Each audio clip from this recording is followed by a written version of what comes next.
और तो मेरे प्यारे प्यारे दोस्तों, आपको बहुत बहुत सुबह का प्रात अभिनंदन वंदन। तो आज हम आपको बताते हैं कि हमदर्द, दोस्तों एक हमदर्द कंपनी है। आपको पता है ये दवाइयाँ बनाती है, रूह अफ़ज़ा बनाती है। तो जो इसमें कोई भी गैर मुस्लिम नहीं रखा जाता है। कोशिश की ये की जाती है कि गैर मुस्लिम ना रखा जाए, मुस्लिम रखा जाए। और इसका जो मुनाफा होता है हमदर्द कंपनी का, वो जिहाद में काम आता है। ये इस्लामिक फ़ंड करती है। इस्लामिक फ़ंड का मतलब है कि वो पैसा जिहाद में काम आता है, और जिहाद का मतलब है गैर मुस्लिमों को बर्बाद करना, ख़त्म करना और उनको धर्म परिवर्तन के लिए उकसाना। नौकरी आपको जब ही मिलेगी जब आप मुसलमान होंगे, वरना। और एक हिमालयन ड्रग्स फैक्ट्री है, नाम से मत जाइए। वो भी एक ऐसे व्यक्ति की है जो जिहाद को पैसा देता है, और वो जिहाद खासतौर पर भारत में हिंदुओं को परेशान करने के लिए, तबलीगी जमात के लिए, जिसमें ये धर्म परिवर्तन का लालच देते हैं। आजकल तो धर्म परिवर्तन इनका होगा ही नहीं, क्योंकि हमने कुरान की पूरी तरह से पोल खोल दिया है। तो एक छोटी सी चीज़ है, इनके सेलर, इनके हिमालयन ड्रग्स के प्रोडक्ट को हिंदू भाइयों या गैर मुस्लिम भाइयों सोच समझ कर खरीदो, क्योंकि ये पैसा बाद में जिहाद के लिए जाता है, और जिहाद का मतलब है गैर मुस्लिमों की गर्दन कटना। तो इसमें कौन कौन है देखिए। हमदर्द का रूह अफ़ज़ा है, हमदर्द का शरबत रूह अफ़ज़ा है, हमदर्द कच्ची घानी तेल है। इन चीज़ों को खरीदने से पहले सोचें। हमदर्द का जामे शरीन है। देखिए हम रूह अफ़ज़ा खरीदना छोड़ दिया। हमदर्द का हींग पाउडर है, हमदर्द का खालिश टर्मिक हल्दी है, और इस तरह बहुत सारे। हमदर्द खालिश चाट मसाला है, हमदर्द खालिश जाफरानी गरम मसाला, हमदर्द खालिश रेड चिल्ली है।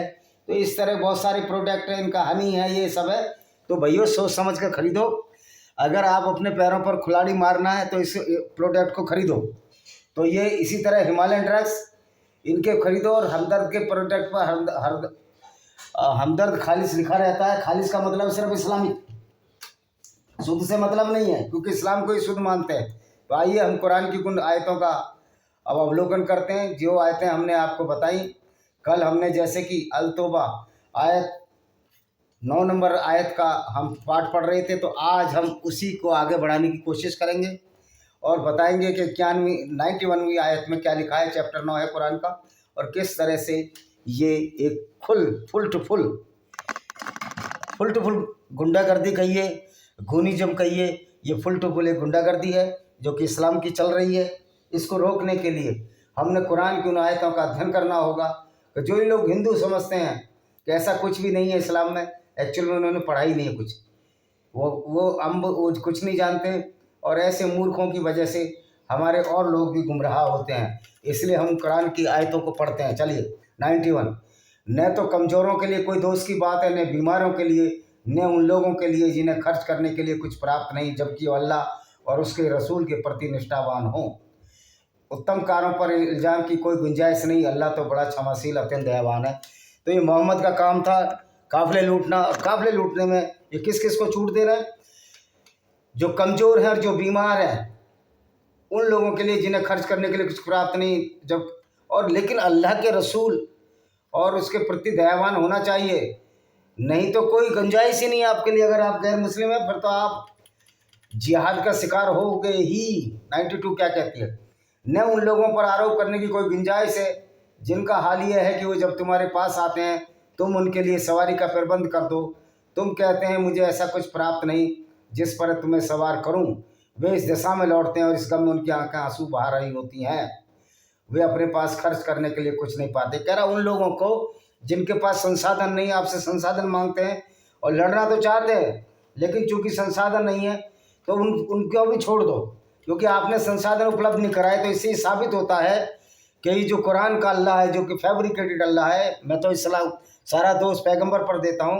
ये जो कुरान का जो पैगंबर है, ये हमेशा यही साधन में लगा रहता था कि किस तरह से गैर मुस्लिमों को कत्ल किया जाए, उनकी औरतों को लूटा जाए, क्योंकि इस्लाम का प्राइम उद्देश्य तो यही है।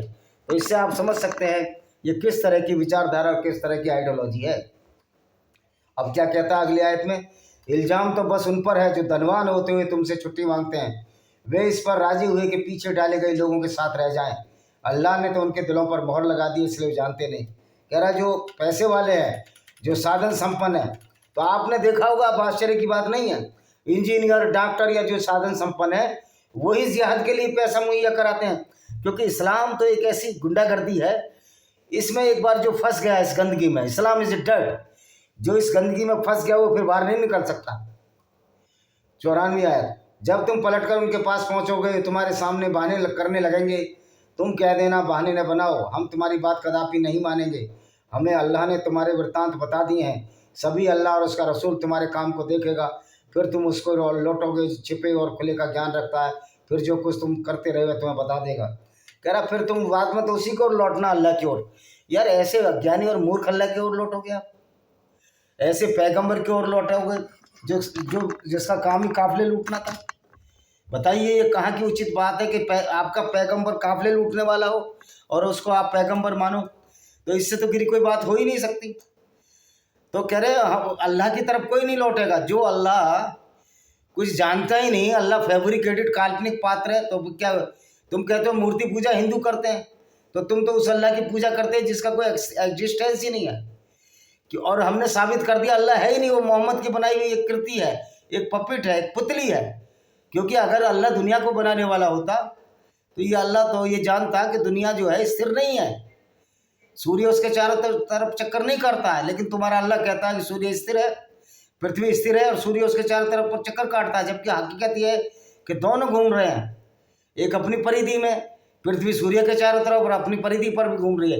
यही काम सूर्य का है, मूवमेंट लगातार हर ग्रह में है, लेकिन तुम्हारा अल्लाह जानता ही नहीं। इसका मतलब ये मोहम्मद की समझ थी, और मोहम्मद की समझ तो एक आज 8वीं क्लास के बच्चे से भी कम है, और इसको आप पैगंबर मानते हो। ये बड़े ही आश्चर्य की बात है। तभी तो आपका ब्रेन वॉश हो रहा है, तभी तो आप तरक्की नहीं कर पाओगे। जब तक मुसलमान इस्लाम पर रहेगा वो तरक्की कर ही नहीं सकता। जो ये कहते हैं कि नबी की सुन्नत पर चलो, तो नबी की सुन्नत तो औरतें लूटने की थी, नबी की सुन्नत तो कत्ल करने की थी, नबी की सुन्नत तो औरतों को गिफ्ट में लेने की थी। तो क्या उसकी सुन्नत पर चलना अच्छी बात होगी आज के ज़माने में? निश्चित तौर पर यह इंसानियत का अपमान होगा अगर कोई मोहम्मद की बातों पर चले। ये इमरान खान जो जेल में पड़ा इतना मूर्ख है, करा नबी ने बहुत सारे कबीलों को इकट्ठा किया और सबको ग्रुप संगठित किया। नबी ने कबीलों को इकट्ठा किया, नबी ने लोगों को इकट्ठा किया, नबी ने लुटेरा का गिरोह बनाया। तो ये इमरान खान हो या कुछ भी जो इस्लाम में चला जाता है उसका टोटली ब्रेन वॉश हो जाता है, उसको दिखता ही नहीं। जिस तरह सावन के अंधे को हरा ही हरा दिखता है, उनको भी सब कुछ अच्छा दिखता है, या उन्होंने टीन के चश्मे लगा रखे हैं उनको कुछ दिखता नहीं। तो इमरान खान भी ऐसा ही मूर्ख व्यक्ति है। ये हम मदीना चार्टर लाएंगे, तो मदीना चार्टर में तो लौंडियाँ रखना, लौंडियों को लूटना, गैर मुस्लिम औरतों की इज्जत बर्बाद करना, जैसे कि पैगंबर मोहम्मद करते थे। तो ये मदीना चार्टर वो ला रहा था। पाकिस्तानी सुनो, ऐसे मूर्ख तुम्हारे यहाँ प्रधानमंत्री सारे के सारे मूर्ख हुए हैं। ये अब क्रिकेट की टीम अल्लाह के नाम से चल रही है, तो अल्लाह के नाम से देख लिया, अल्लाह तो ठुल्ला है, अल्लाह है ही नहीं, तो क्या तुम अल्लाह के नाम से जीतोगे? जब इतने मूर्ख लोग पाकिस्तानी क्रिकेट टीम में चले जाएं जो फैब्रिकेटेड काल्पनिक अल्लाह पर विश्वास करें, तो हसर यही होना टीम का। अब खेलोगे नहीं, अल्लाह अल्लाह क्या कर लेगा? अल्लाह तो मोहम्मद के दांत नहीं बचा पाया था, जब मोहम्मद के दांत तोड़ दिए अल्लाह है ही नहीं। वे तुम्हारे सामने कसमें खाएंगे ताकि तुम राजी हो जाओ, किंतु यदि तुम उनसे राजी हो गए तो अल्लाह ऐसे लोगों को कदापि राजी नहीं होगा। कह रहा जो लोग नहीं गए लड़ने तो अल्लाह राजी नहीं होगा। अल्लाह तो हत्यारा लुटेरा है, क्रूर और अत्याचारी है। अल्लाह को लूट पसंद है, अल्लाह को बदकारी पसंद है, अल्लाह को छिनाली पसंद है, जो कि ये पैगंबर और मुसलमानों के हाथ से कराना चाहता है। तो ऐसा अल्लाह है। वैसे मैंने पहले ही कह दिया कि अल्लाह एक फैब्रिकेटेड, अल्लाह नाम की कोई चीज़ नहीं है। वे बद्दू, इनकार और कपटाचार में बड़े हुए हैं। बद्दू मतलब बेचारे जो पशु पालते थे। देखो जब मोहम्मद ने ही इस्लाम नहीं चलाया था वो बड़े अच्छे लोग थे। काबा में भी 360 मूर्तियाँ थीं और उसमें 3 प्रमुख देवियाँ थीं, अल्लाह, अलमन्नात, अल-उज्जा। इनकी पूजा करते थे और बड़ा सेकुलर स्टेट था। लेकिन जहाँ इस्लाम चला गया वो सेकुलरिज्म ख़त्म। मोहम्मद ने 630 में मक्का में सारी मूर्तियाँ तोड़ डाली। अब मैं उनसे पूछना चाहता हूँ, जो ये अखिलेश यादव है और असदुद्दीन ओवैसी है, असदुद्दीन ओवैसी, तो क्या इस्लाम में सेकुलरिज्म है? मेरे को जवाब दे तू। भाव भाव कुत्ते की तरह, कुत्ता तो फिर भी मतलब से भौंकता, तू बिना मतलब भौंके रहता, तू और तेरा भाई। सेकुलरिज्म इस्लाम है? हर चीज़ को क्या कहें अनकॉन्स्टिट्यूशनल है। अरे तेरा तो इस्लाम ही अनकॉन्स्टिट्यूशनल है, तेरा तो इस्लामी असंवैधानिक है जो भारत के संविधान की निरादर करता है। क्योंकि तेरे इस्लाम में तो कहा गया है कि सारे बराबर नहीं हैं, मुसलमान सुपीरियर हैं और दूसरे लोग नजस और गंदे हैं। तो किस मुंह से तू बात करता है संसद में जाकर? लोगों को बेवकूफ़ समझता है क्या? मूर्ख। जिस आइडियोलॉजी को तू फॉलो करता है वो अज्ञानता से भरी हुई और नफरत से भरी हुई आइडियोलॉजी है, जिसको इस्लाम कहते हैं। जंगे बदर की बात करता रहता है। जंगे बदर तो वो लड़ने ही नहीं आए थे। जब अबू सुफियान का काफिला लुटने से बच गया, ये जरूर है कि मक्का से लड़ने आ रहे थे कि मोहम्मद से लड़ेंगे, वो काफिले लूटता है। लेकिन जब अबू सुफियान मक्का पहुंच गए, वो लीडर थे यहूदियों के, तो उन्होंने कहा चलो अब लड़ना तो है नहीं, यहीं जश्न मनाते हैं, यहीं खुशी मनाते हैं। और वो पानी की तलाश में गए तो मोहम्मद का आदमी इन्होंने पकड़ लिया।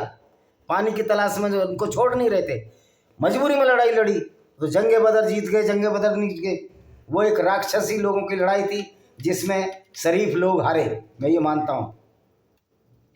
और कुछ बद्दू जैसे हैं जो कुछ खर्च करते हैं उसे तवान समझते हैं और तुम्हारे हक में बुरी गर्दिश की प्रतीक्षा में, बुरी गर्दिश में तो वही है, अल्लाह सब कुछ सुनता। कह रहा कुछ ऐसे बद्दू हैं जो वो कुछ खर्च करते हैं तो उसको एहसान समझते हैं, लेकिन ये एहसान नहीं है, क्योंकि गैर मुस्लिम को लूटना जो है। और बद्दुओं में ऐसे भी लोग हैं जो अल्लाह और अंतिम दिन को मानते हैं और जो कुछ खर्च करते हैं उसे अल्लाह के यहाँ निकटता का और रसूल की दुआओं को प्राप्त करने का साधन बनाते हैं। निसंदेह उनके हक में निकटता ही है। अल्लाह शीघ्र ही अपनी दयालुता में दाखिल करेगा, निश्चय अल्लाह अत्यंत क्षमाशील दयावान है। देखो अल्लाह जो है ना तो क्षमाशील और दयावान नहीं है, क्योंकि अगर अल्लाह को एक बार मान भी लिया जाए अल्लाह है, वैसे तो अल्लाह नहीं है, मैंने बता दिया। तो ये तो गैर मुस्लिमों को कत्ल कराता था, गैर मुस्लिमों की औरतों की इज्जत लूटने के लिए भी आदेश देता था। तो काय का दयावान है? ये कुरान में लिखा है। अल्लाह तो क्रूर और अत्याचारी है और बेशरम भी नंबर 1 का है, जो दूसरी औरतों की इज्जत कराने के बाद खुश होता है, लोगों का खून पीने के बाद खुश होता है, कुर्बानी के करोड़ों बकरों ऊँटों और उसका खून बहना देखकर खुश होता है। तो अल्लाह से बड़ा क्रूर और अत्याचारी तो कोई हुआ ही नहीं आज तक। अगर कोई अल्लाह है, इसमें ये शर्तें लागू हैं। सबसे पहले आगे बढ़ने वाले मुहाजिर और अंसार, सबसे पहले आगे बढ़ने मुहाजिर जो मदीना से मक्का से मदीना आए थे मोहम्मद के साथ, अंसार वो जो मदीना में ही रहते थे और जो पहले मुसलमान बने, जिन्होंने भली प्रकार उनका अनुसरण किया, अल्लाह उनसे राजी हुआ और वे उससे राजी हुए। अल्लाह उनसे राजी हो गया क्योंकि लूट रहे थे, बलात्कार कर रहे थे, हत्याएं कर रहे थे। तो हत्यारों से और अल्लाह ऐसे ही लोगों से तो राजी होता है। और उसने उनके लिए ऐसे बाग तैयार रखे जिसके नीचे नहरें बह रही थी, वे इसमें सदैव रहेंगे, बड़ी सहूलता है। अब मोहम्मद ने ज़िंदगी भर तो ऐसी जगह पैदा हुआ जहाँ पानी दाना खाना था, तो नहरों को खा बेचारों अरबियों को दिखाता था। अरबी खुश हो जाते थे और मोहम्मद के साथ आ जाते थे, क्योंकि जो लुटेरे और कुछ एंटी सोशल एलिमेंट थे, असामाजिक तत्व मोहम्मद के साथ होते थे, लूटते थे। लेकिन उनको क्या पता, अल्लाह को यही नहीं पता था कि तेल निकलेगा, पानी की जगह तेल इतना महंगा होगा तो माला माल हो जाएगा अरबी। ये भी एक काफिर ने 1938 में एक यहूदी ने आकर तेल ईजाद किया कि अरब के नीचे बहुत बड़ा तेल है और वो ईंधन का काम कर रहा है। और तुम्हारे आसपास के बद्दुओं में और मदीना वालों में कुछ ऐसे कपटाचारी हैं जो कपट नीति पर जमे हुए हैं, उनको तुम नहीं जानते, हम भली भांति जानते हैं। शीघ्र हमें 2 बार यातना देंगे, फिर वे एक बड़ी यातना की ओर लौटाए जाएंगे। सबसे बड़ा कपटाचारी तो मोहम्मद था, सबसे बड़ा कपटाचारी तो अल्लाह है, जो पूरी दुनिया को 2 हिस्सों में बांट दिया और नफरत का एक वायरस, नफरत फैला गया। और दूसरे कुछ लोग जिन्होंने अपने गुनाहों का इनकार किया, उन्होंने मिले जुले कर्म किए, कुछ अच्छे कुछ बुरे। आशा है कि अल्लाह की कृपा स्पष्ट उन पर हो। निसंदेह अल्लाह अत्यंत क्षमाशील दयावान है। देखिए जितने गुंडे बदमाश हैं, आप बस 5 वक्त की नमाज़ पढ़ लो, 17 बार गालियाँ दे लो उस नमाज में गैर मुस्लिमों को, अल्लाह तुमको माला माल कर देगा। यानी कि अल्लाह ने ठेका ले रखा है गुंडे बदमाश लोगों का, जो सिर्फ इसी बात पर लोगों को कत्ल करें कि आप गैर मुस्लिम हो। तुम उनके माल में से दान लेकर उन्हें शुद्ध करो और उनके द्वारा उनकी आत्मा को विकसित करो, उनके लिए दुआ करो। निसंदेह तुम्हारी दुआ तुम्हारे लिए सवर्ता परितोष है, इनाम है, अल्लाह सब कुछ जानता है। कह रहा उनसे माल में दान लेकर उनसे दान लो और शुद्ध करो उनको, और निसंदेह तुम्हारी दुआ उनके लिए। तो भैया शुद्ध नहीं करो, अरे भाई अशुद्ध करो, क्योंकि दान ही मुसलमान जब देते थे जब लूट लेते थे दूसरों को। क्या वे नहीं जानते कि अल्लाह ही अपने बंदों की तौबा कबूल करता है? नहीं, हम जानते हैं कि अल्लाह नाम की कोई चीज़ नहीं है, इसलिए कुरान क्या है, झूठ है। सदके लेता है, अल्लाह भी सदके लेता है। ओहो, अल्लाह भी मतलब भिखारी है, यानी दुनिया को देने वाले को सदका चाहिए, क्योंकि मोहम्मद भिखारी था बहुत बड़ा, जो लूट करते थे 20% हिस्सा इसमें खुद रखता था मोहम्मद। और यह है कि अल्लाह तौबा कबूल करने वाला अत्यंत, अल्लाह से तुझे बड़ा क्रूर और अत्याचारी नहीं है। अल्लाह तो गुंडागर्दी भरी आयतें इस कुरान में लाया, सारी की सारी सलमान रश्दी कहता है सैतानिक वर्सेस है जो लिखी है, सारी की सारी शैतानी वर्सेस है। कुरान में एक भी आयत एक ऐसी नहीं है, तो वायरस हैं 6600 वर्सेस नहीं है, वायरस हैं 6660 वायरस हैं, ऐसे वायरस हैं जो लोगों को बर्बाद करने पर तुले हुए हैं। कह दो कर्म किए जाओ, अभी अल्लाह और उनका रसूल ईमान वाले तुम्हारे कर्म को देखेंगे, फिर तुम उसकी ओर पलटोगे जो छिपे और खुले को जानता है, फिर जो कुछ तय करते हो समय कुछ देगा। देखो अल्लाह कुछ नहीं दे सकता, ये भी झूठ है। और कुछ दूसरे लोग भी हैं जिनका मामला अल्लाह के हुक्म आने तक स्थगित है, वह इन्हें यातना दे, उनकी तौबा कबूल करे अल्लाह। कर कुछ ऐसे लोग हैं, ये मोहम्मद ही तय कर रहा था सारा सारा। जैसे मोहम्मद एक ऐसे अल्लाह से बात करके आया था जिस अल्लाह का कोई वजूद नहीं है, अस्तित्व ही नहीं है, तो है ना झूठ और फ्रॉड। अल्लाह तत्वदर्शी और सर्वदर्शी तो है नहीं, अल्लाह को तो पता ही नहीं है कि ज़मीन कैसी है, वैसे कहता है मैंने ज़मीन बनाई है। कुछ ऐसे लोग हैं जिन्होंने मस्जिद बनाई इसलिए कि नुकसान पहुंचाएं और कुफ्र करें, इसलिए कि ईमान वालों के बीच फूट डालें, उस व्यक्ति के घात लगाने का ठिकाना बताएं जो इससे पहले अल्लाह और उसके रसूल से लड़ चुका है। तरह कुछ लोग ऐसे थे जो फर्जी मस्जिदें बनाते थे, और तुम कितनी भी मस्जिदें बनाओ ये सब फर्जीवाड़ा ही है। इस्लाम से बड़ा कोई फर्जीवाड़ा है, झूठ है क्या? तुम्हारी कुरान सही बोलती है, यहाँ से यहाँ बिल्कुल सही बोली, अल्लाह गवाही देता है बिल्कुल झूठे, सारे मुसलमान झूठे और अल्लाह भी खुद झूठा है और मोहम्मद भी झूठा। तुम कभी भी उसमें खड़े ना होना जो मस्जिद पहले बनाई है। दूसरों ने मस्जिद बना ली थी तो मोहम्मद कहता था कि मैं सच्चा मुसलमान हूँ, मैं इस्लाम चला रहा हूँ, दूसरे बोले नहीं हम इस्लाम चला रहे हैं, वो है एक झूठा। उसने डिक्लेरेशन किया कि मैं भी नबी हूँ, कि जैसे मोहम्मद नबी है, या इस्लाम में तो सैकड़ों नबी हो जाए। तो उस मस्जिद में जाओ ही मत, तुम ऐसी जगह जाओ जिसमें तुम खड़े हो, यानी कि जो मोहम्मद बनाता था, मोहम्मद के साथी जो लूट पाट करके मस्जिदें बनाते थे, मंदिरों को लूटा, चर्चों को लूटा। कौन सा ऐसा क्राइम नहीं है जो मोहम्मद और उसके साथियों ने न किया? अगर मोहम्मद और उसके साथी जिंदा होते तो आज जेल में होते। फिर क्या वह अच्छा है जिसने अपने भवन की आधारशिला अल्लाह के भय और उसकी खुशी पर रखी है। इसलिए ये वो पढ़ते हैं सारे कलमे पल में, क्योंकि ये मस्जिद क्या है? मस्जिद एक गुंडागर्दी का केंद्र है, उससे ज़्यादा कुछ नहीं। या वह जिसने अपने भवन की आधारशिला किसी खाई के खोखले कगार पर रखी जो गिरने को है। भाई साहब, खाई के पूरा इस्लामी झूठ और फरेब पर और खाई के खोखले कगार पर खड़ा जो गिर चुका है। भारत में 8% मुस्लिम इस्लाम छोड़ चुके हैं, पाकिस्तान में 10-12% मुस्लिम इस्लाम छोड़ चुके हैं, ईरान में 40% छोड़ चुके हैं। तो इस्लाम तो बहुत तेज़ी से घटता जा रहा है और घटना भी चाहिए। आइडियोलॉजी अगर आगे बढ़ी तो निश्चित तौर पर ये हमारे लिए बड़े नुकसान की बात होगी। इंसानियत तबाह हो जाएगी, तार तार हो जाएगी, बहन बेटियों की दूसरी औरतों की इज्जतें लूटने लगेंगी। जो दीन अपनी औरतों की इज्जत नहीं कर सकता, अगर उसका पति उसको तलाक दे दे तो जब अगर पुराने पति के पास आना चाहे तो उसको उसके इंटरकोर्स करना पड़ता है दूसरे आदमी के साथ। और जी इस्लाम में ये स्त्री को तलाक देने का अधिकार नहीं। जो मौलाना बोलता है कि औरत के बराबर के हकूक़ के अधिकार है, बता दो कहाँ औरत तलाक दे सकती है? वो सिर्फ रिक्वेस्ट कर सकती है अपने पति से कि खुला लो, मैं नहीं रहना चाहती आपके साथ। वो पति की मर्जी है, ये करे न करे। तो मौलाना तुम्हारे झूठ के पत दर प्याज की तरह तुम्हारे खोल देंगे। तुम्हारी कोई औकात नहीं मौलाना जो आके आमने सामने बहस कर सको। और तुम तो कुरान पढ़ते, मैं तो पूरी कुरान मैंने अपने वीडियो में डाल दी अब, इसलिए पूरा चैप्टर कंप्लीट करता हूँ। 119 तक हम करेंगे क्योंकि 120 में हम पहले बता चुके हैं। उनका ये जो भवन बनाया सदा उनके दिलों में खटक रहेगा। यदि उनके दिल के टुकड़े टुकड़े हो जाए तो दूसरी बात है, अल्लाह सब कुछ जानने वाला है। कह रहे ये जो भवन बनाया है ये बेकार है। मोहम्मद ने जो भवन बनाए वो अच्छे हैं। आतंकवादी निकल रहे मस्जिदों से, ये गुंडागर्दी का केंद्र है मदरसे। और सबसे बड़ा जो टेररिस्ट है यहाँ पर वो मौलाना अरशद मदनी है, महमूद मदनी है, क्योंकि उसका इतना बड़ा मदरसा, और मदरसे में तो पढ़ाई हुई इस्लाम की होती है। इस्लाम खुद में एक आतंकवाद है, हम तो पहले भी बता चुके हैं आपको। 111 निसंदेह अल्लाह ने उनके ईमान वालों से उनके प्राण और उनके माल इसके बदले खरीद लिए हैं कि उनके लिए जन्नत है। वे अल्लाह के मार्ग में लड़ते हैं तो मारते भी हैं और मरते भी हैं। अब मोहम्मद एक चाल फेंक दी कि मरोगे तो शहीद कहलाओगे और मारोगे तो भी तुम्हें जन्नत मिलेगी, यानी स्वर्ग मिलेगी। ऐसा जन्नत का झूठा खेल इस मोहम्मद ने चलाया। पागल हो गया हमारा मुसलमान।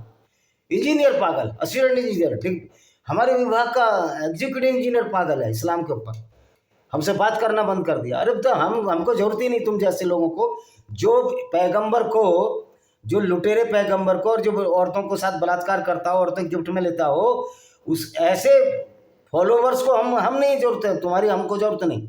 हम इंसानियत वाले लोग हैं, हम ऐसे व्यक्ति को अपना दोस्त नहीं बनाएंगे कि जिसका पैगंबर लुटेरा हो, जिसका पैगंबर काफिले लूटता हो, फिर पैगंबर मानते हो। तो फिर जब पैगंबर का चरित्र ऐसा, उस पर चलने वाले तुम लोग कितने खतरनाक होगे, आस्तीन के सांप से कम नहीं होगे। उनके जिम्मे तौरात, इंजील, कुरान में लिखा गया एक पक्का वादा, अल्लाह से बढ़कर अपने वादे को पूरा करने वाला कौन हो सकता है। अल्लाह को अम्म का भी नहीं पता, अल्लाह को तो यही नहीं पता, धरती कह रहा है अल्लाह ने बनाई और अल्लाह कह रहा है धरती स्थिर है। ऐसे हैं जो तौबा करते हैं, बंदगी करते हैं, स्तुति करते हैं, अल्लाह के मार्ग में भ्रमण करते हैं, अल्लाह के आगे झुकते हैं और सजदा करते हैं, भलाई का हुक्म देते हैं और बुराई से रोकते हैं, अल्लाह की निर्धारित सीमाओं की रक्षा करते हैं। अल्लाह की तो कोई सीमा ही नहीं है। अल्लाह की तो सीमा के जितना मर्जी दूसरों को लूट लो। मोहम्मद के ज़माने में 20% सब मोहम्मद को दिए जाओ। जैसे मोहम्मद पैगंबर ना होकर कोई डॉन हो गया। दाऊद इब्राहिम भी ज़्यादा अच्छा है, इतने बलात्कार इन्होंने नहीं किए होंगे जितने मोहम्मद और उसके साथियों ने किए और करवाए। नबी और ईमान वालों के लिए उचित नहीं हो बहुदेववादियों के लिए क्षमा की प्रार्थना करें। अबे तुम क्या प्रार्थना करोगे, तुम्हारा कोई अल्लाह ही नहीं है, फर्जी अल्लाह क्या सुनेगा तुम्हारी प्रार्थना। तुम करो जो काफिरों ने जो तुमको दिया, तुम्हारा अल्लाह नहीं दे सकता तुमको, क्योंकि अल्लाह है ही नहीं। लेकिन हाँ, तुम्हारा ब्रेन वॉश जरूर हुआ है। कुरान के नाम पर सबसे बड़ा जो धोखा हमारे मुसलमान भाइयों को प्रैंक हुआ है वो मोहम्मद ने किया, और ये मोहम्मद को अपना पैगंबर मानते। ये समझते ही नहीं कि वो ये लोग समझते हैं उसको दोस्त, लेकिन मोहम्मद सबसे बड़ा दुश्मन है इस्लाम का और इस्लाम के मानने वालों का। इस्लाम का दुश्मन नहीं है, क्योंकि इस्लाम तो उसने चलाया। मुसलमानों का दुश्मन है जिसने ऐसे इस्लाम में उनको दाखिल किया जो कि सारे के सारे गलत काम है गैर मुसलमानों के साथ। और नबी अच्छा बहुदेववादियों के क्षमा की प्रार्थना कर, यद्यपि वे उसके नातेदार क्यों न हो, जबकि उन पर बात खुल चुकी। कह रहा है उनका नातेदार भी अगर गैर मुस्लिम है तो उससे दोस्ती मत रखो। ये है गंदगी इस्लाम की, ये है इस्लाम किस तरह से नफरत फैलाता है। 114वीं आयत, इब्राहिम ने अपने बाप के लिए जो क्षमा की प्रार्थना की वह तो केवल एक वादे के कारण थी, जो वादा वह उससे कर चुका। देखो इब्राहिम नाम का कोई कैरेक्टर नहीं था, कहीं भी हिस्ट्री में इब्राहिम नहीं है, ये सब फैब्रिकेटेड है यहूदी ईसाइयों के और इस्लाम की। क्योंकि राम मंदिर, अगर राम थे तो उनका राम सेतु भी मिल रहा है बहुत सारे, क्योंकि राम एक राजा के लड़के थे। लेकिन ये अल्लाह और इब्राहिम और दाऊद ये सारे फ्रॉड कैरेक्टर हैं जो यहूदियों की धर्म पुस्तक तौरात में है और ईसाइयों की, ये सारे सारे झूठ पर हैं। और मोहम्मद ने उसमें से चोरी की है कुरान की आयतों को। आप पहले बाइबल का ओल्ड टेस्टामेंट पढ़ना, फिर कुरान पढ़ना, आपको समझ में आ जाएगी। सारा चोरी का माल है मोहम्मद का। और चोरी इसमें तो चोरी यानी कि जो लिखित में या किताबों से तो चोरी किया, और लोग फिजिकली डाके भी लोगों को लूटा भी। तो चोरी और डकैती तो दोनों शामिल है इस विचारधारा में। और किसी को जाना है सुप्रीम कोर्ट जाओ, हम सिद्ध कर देंगे कि ये चोरी और डकैती मिली जुला इसका मिश्रण है, जिसको हम कुरान के नाम से जानते हैं। अल्लाह ऐसा नहीं है लोगों को पथभ्रष्ट ठहराए जबकि वे उनको राह पर ला चुका हो। अभी अल्लाह तो कहता है कि मैं जिसको चाहता हूँ गुमराह करता हूँ, जिसको चाहता हूँ राह पर लाता हूँ। तो ये पागलपन है नहीं कुरान में? तो ऐसा नहीं लगता कि ये किताब किसी पागलों द्वारा लिखी गई है? कुरान में ये आयत है कि अल्लाह जिसको चाहता है गुमराह करता है, जिसको चाहता है अच्छे पथ पर। यहाँ कहता है अल्लाह ऐसा नहीं जो पथभ्रष्ट है, अल्लाह ही ऐसा है, तुम्हारी किताब ही बोलती है। यानी कंट्रोवर्सी इस बाइबल में इतनी है कि आप इसको बोल सकते हो ये किसी कन्फ्यूज लोगों द्वारा लिखी गई है, और ऐसे लोगों द्वारा लिखी गई जो क्रिमिनल माइंड थे। जब तक उन्हें साफ साफ भी ना बता दें जिन्हें उनसे बचना। निसंदेह अल्लाह हर चीज़ को भली भांति जानता है। यार क्यों मजाक उड़वा रहे हो अपने अल्लाह की? वो अल्लाह खाक भी नहीं जानता। जो अल्लाह ये कहता है कि मैंने धरती बनाई है, लेकिन वही अल्लाह कहता है धरती स्थिर है और सूरज उसके चारों तरफ घूमता है। वही अल्लाह कहता है धरती चादर की तरह है और मैंने ऊपर खंभे गाड़ दिए हैं, पहाड़ ऊपर से लगाए, जबकि पहाड़ तो अंदर से लगते हैं। आकाश और धरती का राज अल्लाह का ही है, वही जलाता वही मारता, अल्लाह से हटकर न तुम्हारा कोई मित्र न। भैया जब अल्लाह है ही नहीं तो कहाँ से उसका राज और कहाँ से खाज? हाँ, अल्लाह नाम की एक बहुत बड़ी खाज जरूर है जिसने और बड़ा अल्सर पैदा किया, जिसको इस्लाम के नाम से जानते हैं हम लोग। अल्लाह नबी पर मेहरबान हो गया। अब ये मोहम्मद खुद अपने आप हिसाब आए थे, अपने आप ही खुद मुख्तकार थे कि अल्लाह नबी पर मेहरबान हो गया, और मुहाजिर अंसार पर भी जिन्होंने तंगी घड़ी में उनका साथ दिया, यानी लूटपाट में जो उनका साथ दिया। इसके पश्चात उनमें से एक गिरोह के दिल कुटिलता की ओर झुक गए और कुछ लोग मोहम्मद से अलग हो गए। तो इसी पर है फिर उसने दया दृष्टि दर्शाई, निसंदेह वह इनके लिए अत्यंत करुणामय दयावान है। अब ऐसा अल्लाह दयावान है जो मोहम्मद को कहता है कि लूटो और 20% हिस्सा तुम खुद रख लो, ये तो तुम्हारी कुरान की आयत बोलती है। और इन तीनों पर जो पीछे छोड़ गए, यहाँ तक जब धरती विशाल होते हुए उन पर तंग हो गए, उनके प्राण उन पर दूभर हो गए, उन्होंने समझा अल्लाह से बचने की कोई शरण नहीं मिल सकती, तो उसी के यहाँ फिर उनसे कृपा दृष्टि की ताकि पलट जाएं। निसंदेह अल्लाह ही तौबा कबूल करता है, अत्यंत दयावान अल्लाह है, दयावान तो यार किधर से भी नहीं है। ए ईमान वालों, अल्लाह का डर रखो, सच्चे लोगों के साथ हो जाओ। हमको बिल्कुल अल्लाह का डर नहीं है, और अल्लाह के जो आइडियोलॉजी है उसके खिलाफ हमें युद्ध लड़ना पड़ेगा तो लड़ेंगे। और हम अपने मुसलमान भाइयों को साबित करने की कोशिश कर रहे हैं अल्लाह कुछ नहीं है, एक बहुत बड़ा फ्रॉड था जो मोहम्मद ने तुम्हारे साथ किया, और अपने फ़ायदे के लिए वो आयतें लेकर आया। जब जिसको जैसी ज़रूरत होती थी वो आयत बना लेता था और उनको लोगों पर लागू कर देता था। ये मैंने पिछले वीडियो में भी बताया है, उसका उदाहरण आप जब पिछला वीडियो देखेंगे तो मिल जाएगा। इसी के साथ हम इस वीडियो को विराम देते हैं। वंदे मातरम, जय हिंद, आपका दिन